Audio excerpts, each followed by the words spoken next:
नमस्कार बंधुरा welcome back to मुडी फूडी। आमी अनिंदिता आज आबारो आपनादेर साथे एकटी उइंटार स्पेशल रेसिपि शेयर करब।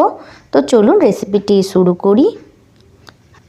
बंधुरा साधारणत शीतकाले नानान धरनेर शाक पाওয়া যায় আর তারই মধ্যে অন্যতম হচ্ছে এই মেথি শাক। তাই আমি আজ আপনাদের সাথে শেয়ার করব পাঞ্জাবি স্টাইল মেথি পরোটার রেসিপি। এটি বানানো যেমন সহজ খেতেও তেমনি সুস্বাদু। তো চলুন ঝটপট রেসিপিটি শুরু করি। তো সবার প্রথম মেথি পরোটা বানাবার জন্য আমি মেথি শাকগুলিকে আলাদা করে নিয়েছি। ভালো করে ওয়াশ করে আমি মেথি শাকগুলিকে আলাদা করে নিয়েছি। আর নিয়েছি 5টা কাঁচা লঙ্কা আর নিয়েছি ধনেপাতা। এখন আমি এই মেথি শাকগুলিকে কাট করব।